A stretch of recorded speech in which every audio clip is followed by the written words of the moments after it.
ಆತ್ಮೀಯರೇ, ಕೃತಿ ವಿವೃತಿ ವಾಹಿನಿಗೆ ಸುಸ್ವಾಗತ. ನಾನು ಡಾಕ್ಟರ್ ರಾಮಚಂದ್ರ ಪುರೋಹಿತ್. ಕೃಷ್ಣ ಒಬ್ಬ ಶ್ರೇಷ್ಠ ರಾಜಕೀಯ ಮುತ್ಸದ್ದಿ. ಅವನ ಒಂದು ರಾಜಕಾರಣವನ್ನ ನಾವು ಭಾಗವತದಲ್ಲಿಯೂ ಕಾಣ್ತೇವೆ ಹಾಗೂ ಮಹಾಭಾರತದಲ್ಲಿಯೂ ಕಾಣ್ತದೆ. ಕೃಷ್ಣ ಬಾಲಕನಾಗಿರುವಾಗಲೇ ಎಷ್ಟು ಬುದ್ಧಿವಂತನಾಗಿದ್ದ ಎಂಬುದನ್ನ ನಾವು ಅವನ ಬಾಲ್ಯ ಲೀಲೆಗಳ ಕಥೆಯಲ್ಲಿ ನೋಡಿದ್ದೇವೆ. ಅವ ತನ್ನ 13ನೇ ವಯಸ್ಸಿನಲ್ಲಿ ಕಂಸನ ಸಂಹಾರ ಮಾಡುವಂಥದ್ದು, ಯಾವುದೇ ರಕ್ತಪಾತವಿಲ್ಲದೆ ಕಂಸನಂತಹ ಒಬ್ಬ ಕೆಟ್ಟ ಹುಳುವನ್ನ ಒಂದೊಂದು ನಮಗೆ ಪವಾಡ ಅಂತ ಕಾಣಬಹುದು, ಆದರೆ ಅದರಲ್ಲಿ ಒಂದು ಅರ್ಥ ಇದೆ. ಆ ಕಾಲದಲ್ಲಿ ಇದ್ದಂತಹ ಒಂದು ಯಾದವೀಯ ಕಲಹ, ಯಾದವರಲ್ಲಿ ನಡೀತಾ ಇರತಕ್ಕಂತಹ ಒಂದು ಅಂತರ್ಯುದ್ಧ, ಸಿವಿಲ್ ವಾರ್ ಅಂತಾರೆ. ಅದಾದಲ್ಲಿ ಅನೇಕ ಪ್ರಾಣ ಹಾನಿ ಆಗ್ತಾ ಇತ್ತು.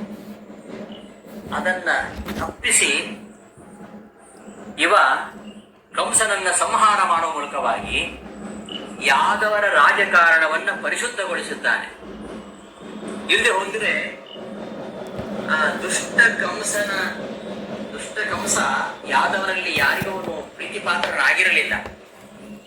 ಏನೆಲ್ಲ ರಾಜಕೀಯ ಪಲ್ಲಟ, ರಾಜಕೀಯ ವಿಪ್ಲವ ನಡೆದು ಏನೆಲ್ಲ ಅನರ್ಥಗಳಾಗಿ ಯಾದವೀಯ ಕಲಹ ನಡೆದು ಹೋಗ್ತಾ ಇತ್ತು. ಅದನ್ನ ಯಾವ ಕಷ್ಟವಿಲ್ಲದೆ, ರಕ್ತಪಾತವಿಲ್ಲದೆ ತಾನೂ ಸಹ ನಿರಾಯುಧನಾಗಿ ಕಂಸನನ್ನ ಸಂಹಾರ ಮಾಡುವಂಥದ್ದುಂಟಲ್ಲ, ಆಗಿನ ರಾಜಕಾರಣವನ್ನ ಸ್ವಚ್ಛಗೊಳಿಸಿರುವಂಥದ್ದು ಇದು.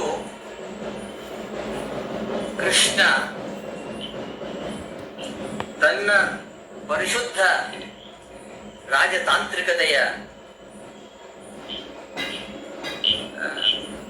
ತಾಂತ್ರಿಕತೆಯನ್ನು ತೋರಿಸ್ಕೊಟ್ಟಿದ್ದಾನೆ.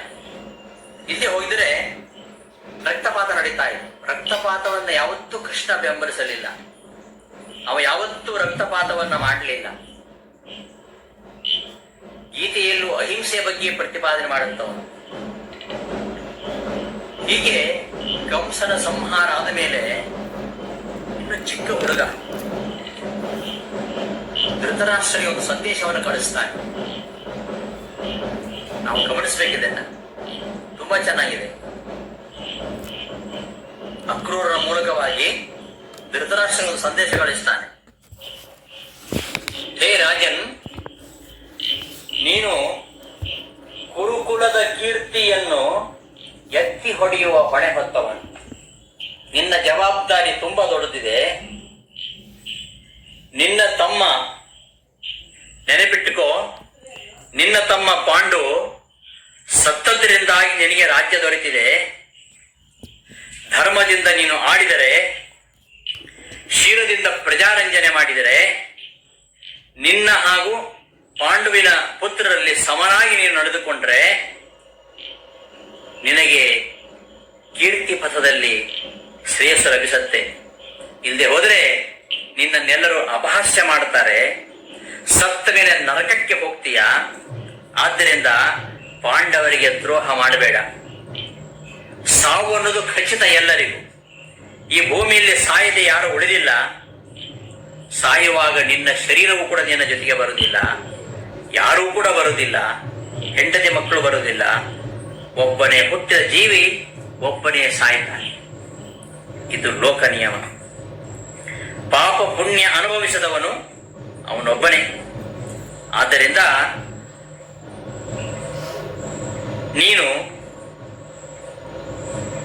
ಒಳ್ಳೆಯ ರೀತಿಯಲ್ಲಿ ರಾಜ್ಯಭಾರ ಮಾಡಬೇಕು ಎಂಬ ಸಂದೇಶವನ್ನ 13 ವರ್ಷದ ಬಾಲಕ ಧೃತರಾಷ್ಟ್ರನಿಗೆ ನೀಡ್ತಾನಂದ್ರೆ ನೋಡಿ ಎಂತಹ ಸಂದೇಶ. ಧರ್ಮವನ್ನು ಹೇಳಬೇಕು, ಸಾಮೋಪಾಯ ಬಿಟ್ಟಿರಬಾರದು, ಒಂದಿಷ್ಟು ಬೆದರಿಕೆ ಇರಬೇಕು. ಇಷ್ಟೆಲ್ಲ ಮಾತು ಹೇಳುವಾಗ ಧೃತರಾಷ್ಟ್ರ ಆಲೋಚನೆ ಮಾಡಬೇಕು. ಯಾವ ಕಷ್ಟವಿಲ್ಲದೆ ಲೀಲಾಜಾಲವಾಗಿ ಕಂಸನನ್ನ ಕೊಂದು ಹಾಕಿದ್ದಾನೆ ಅಂದ್ರೆ ಈ ಚೋಟುದ್ದದ ಬಾಲಕ ಒಬ್ಬ ಚಕ್ರವರ್ತಿಗೆ, ಧೃತರಾಷ್ಟ್ರನಂತಹ ಚಕ್ರವರ್ತಿಗೆ ಬೆದರಿಕೆ ಹಾಕುವುದಂದ್ರೆ ಏನು? ಆದ್ದರಿಂದ ಅಷ್ಟು ಪುಟ್ಟ ಬಾಲಕ ಇಂಥ ಒಂದು ದಿಟ್ಟವಾದ ಸಂದೇಶವನ್ನ ಒಬ್ಬ ಚಕ್ರವರ್ತಿಗೆ ನೀಡಬೇಕಾದ್ರೆ ಕೃಷ್ಣನ ವ್ಯಕ್ತಿತ್ವ ಎಂಥದು ಅಂತ ನಮ್ಗೆ ಗೊತ್ತಾಗತ್ತೆ. ಧರ್ಮವನ್ನೇನೋ ಹೇಳಿದ, ಧರ್ಮ ಹೇಳಿದ್ರೆ ಸಾಕಾಗೋದಿಲ್ಲ, ಅದು ನಡೆಯುವಂತೆ ಅದಕ್ಕೊಂದು ಭದ್ರ ಬುನಾದಿಯನ್ನು ಕೂಡ ಹಾಕಿ ಧರ್ಮವಂತರ ಕೈ ಬಲಪಡಿಸಿ ಅವರ ಕಾಲುಗಳಲ್ಲಿ ಶಕ್ತಿಯನ್ನು ತುಂಬಿ ನಿಲ್ಲುವಂತೆ ಮಾಡಬೇಕು, ಧರ್ಮ ನಡೆಯಲು ಬಿಡಬೇಕು. ಇದು ಕೃಷ್ಣನ ವಿಶಾಲವಾದ ರಾಜತಂತ್ರ. ಅವನ ರಾಜಕೀಯ ದೂರದೃಷ್ಟಿ ಅದು ಬಹಳ ಆಳವಾಗಿದ್ದದ್ದು.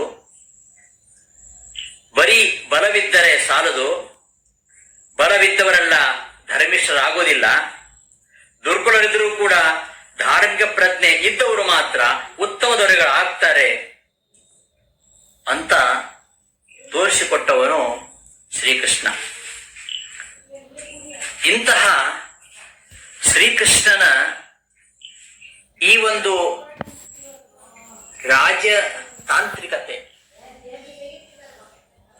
ಯಾವುದೇ ಕಲಹವಿಲ್ಲದೆ, ರಕ್ತಪಾತವಿಲ್ಲದೆ ಧರ್ಮದ ಸಂರಕ್ಷಣೆಯನ್ನ ಮಾಡ್ತಾ ರಾಜನಾದವ ಪ್ರಜೆಗಳನ್ನ ಹೇಗೆ ಪರಿಪಾಲನೆ ಮಾಡಬೇಕು ಎಂಬುದನ್ನ ಮಹಾಭಾರತದಲ್ಲಿ ಕೂಡ ಅನೇಕ ಸಂದರ್ಭದಲ್ಲಿ ಅವನು ತೋರಿಸಿಕೊಟ್ಟಿದ್ದಾನೆ.